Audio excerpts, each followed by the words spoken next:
안녕하세요.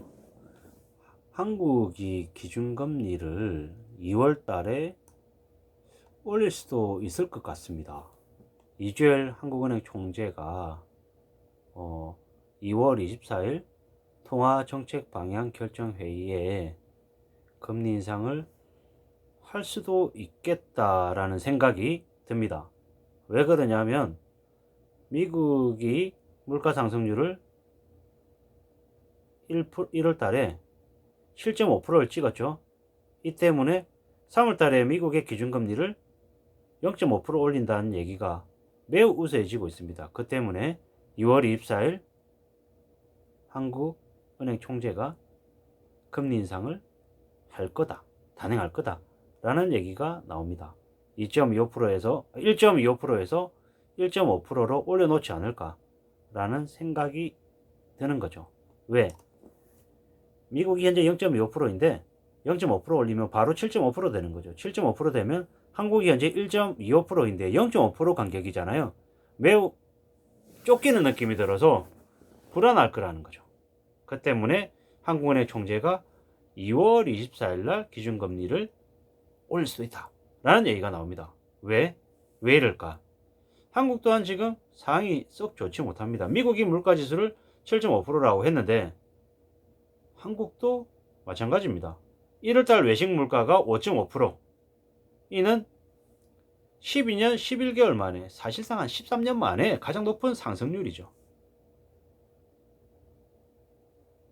22년 1월 외식 물가 5.5%. 2009년 2월달에 5.6% 이후 가장 높은 상승률입니다.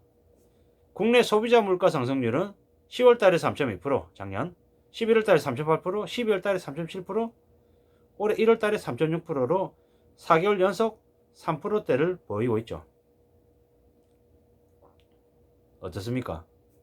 2월 24일 날 한국은행이 기준금리를 인상할 수도 있겠다라는 생각이 들지 않습니까? 미국도 우려스러운데 한국도 우려스러운 상황이다 라는 얘기를 이제 드리는 거죠. 지금 현재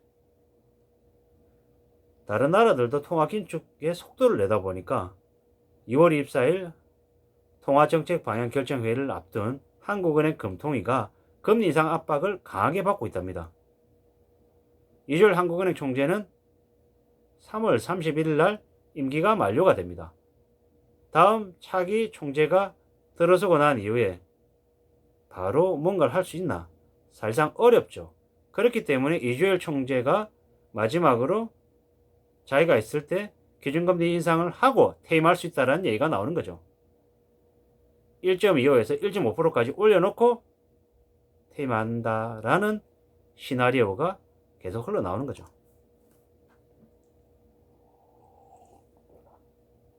그렇게 되면 어떻게 되는 겁니까? 2월 24일 날 기준금리를 0.25%를 또 올리게 되면 한국은 7개월 만에 기준금리가 1%가 오르는 게 되는 거죠. 골드만삭스도 한국은행의 올해 기준금리 추가 인상 횟수를 원래 한 차례 할 거라고 했던 걸 2차례로 늘렸다고 하네요. 좀 지나면 또 수정하겠지만은. 그리고 JP모건은 한국은행이 2월달 이번 달에 기준금리 추가 인상에 나설 수 있다고도 전망을 했다고 합니다. 되게 우려스러운 전망이 아닐 수 없습니다.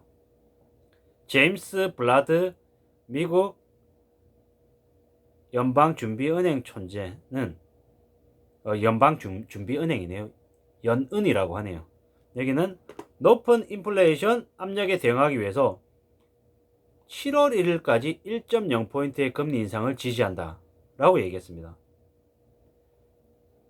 앞으로 FOMC 회의가 3번 있는데 3번을 통해서 1.0%의 금리 인상을 해야 된다라고 하면 최소한 3월 달에는 0.5% 올려야 된다는 얘기인 거죠.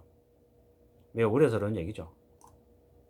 한국의 기준금리를 결정하는 금통위는 2월 24일, 4월 14일, 5월 26일, 7월 14일, 8월 25일, 10월, 11월 이렇게 7차례가 되어 있답니다. 7차례가 되어 있는데 2, 4, 5 3번 중에 과연 4월달하고 5월달을 올릴 수 있을까 봤을 때 쉽지 않을 것 같은 거죠. 왜? 4월 14일은 대통령이 3월달에 선출되고 난 이유 이고 5월달은 또 어떻습니까? 퇴임하고 새로운 대통령이 또 취임하는 시기잖아요. 과연 그때 가능할까? 사실상 제 개인적으로 봤을 때는 4월하고 5월은 기준금리 올리기가 되게 어려울 것 같죠. 그러면 그 다음이 7월 8월인데 7월 8월까지 미뤄두기에는 미국이 아까 말씀드린 것처럼 제임스 연방준비은행 총재가 7월 1일까지 1.1%의 금리 인상을 지지한다고 얘기했는데 그래버리면 한국이 7월 달에 뒤늦게 올려서 대응이 될까요? 안 되죠.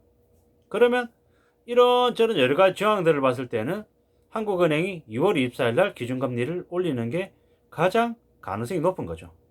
이건 절대적으로 제가 그냥 드리는 말씀인 거예요. 제가 아주 제가 결정하는 결정권자가 아니니까 틀릴 수 있다라는 말씀을 항상 드립니다. 예. 2월 24일 날 기준금리를 올리지 않을까라는 생각이 이제 드는 거죠.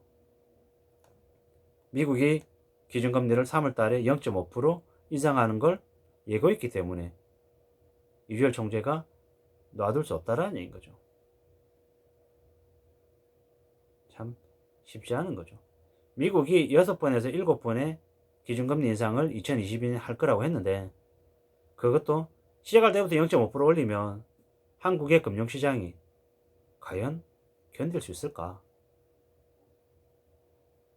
그나마 미국이 0.25%씩 찔끔찔끔 계속 올릴 거다라고 생각을 한 것 같은데 지금 보여지는 모습은 매우 우려스럽죠.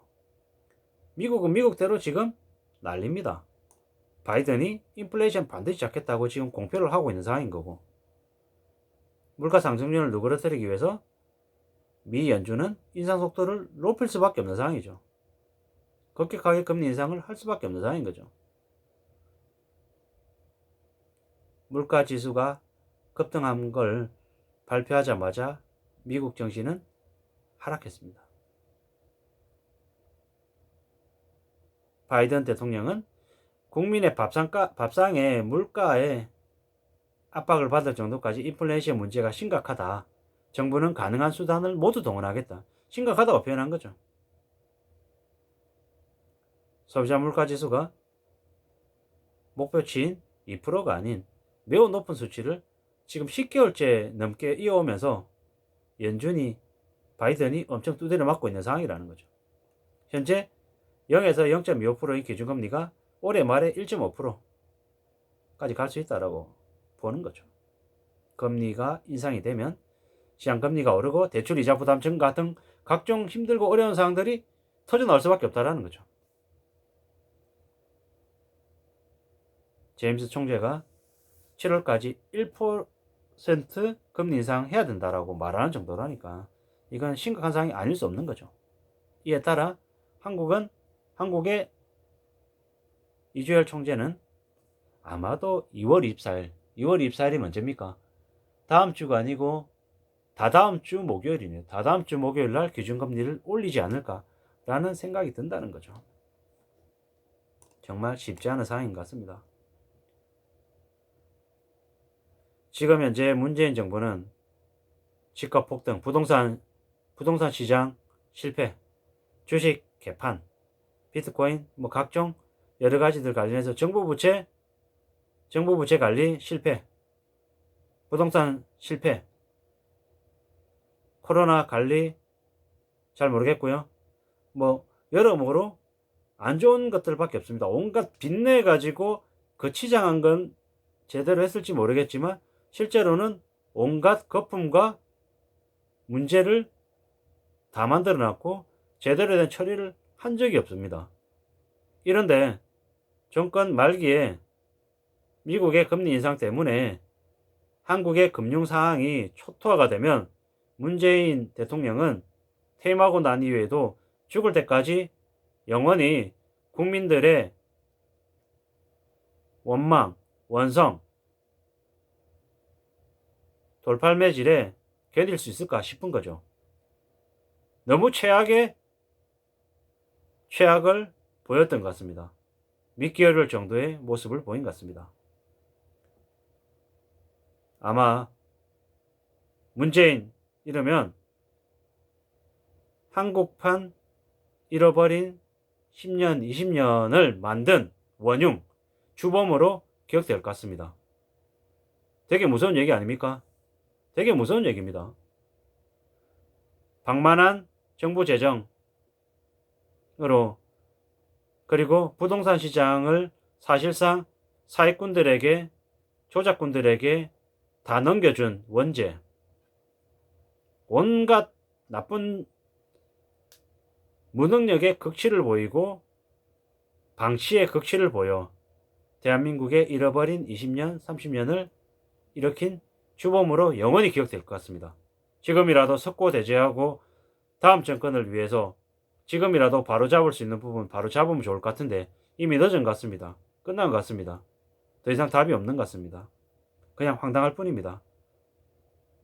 아무쪼록 이렇게 힘들고 어려움, 되게 위기 상황에 어떻게 우리가 살아야 될지 대처해 나갈지에 대해서 좀 잘 고민해야 될 것 같습니다. 현금 보조기 확장 재정 끊고 긴축 재정하고 감세하고 어떤 식으로든 빚을 줄여나가는 노력들을 해야 됩니다. 그것 말고는 방법이 없습니다. 정부는 정부대로, 개인은 개인대로, 기업은 기업대로 모두 다 허리띠 졸라매고 어떤 식으로든 낭비를, 새는 돈을 막아야 됩니다. 그것 말고는 살아갈 길은 요원할 것 같습니다. 아무쪼록 2월 24일 한국은행의 기준금리 인상 가능성에 대한 말씀을 드리면서 제 의견을 추가했습니다. 참고하시면 좋을 것 같습니다. 고맙습니다.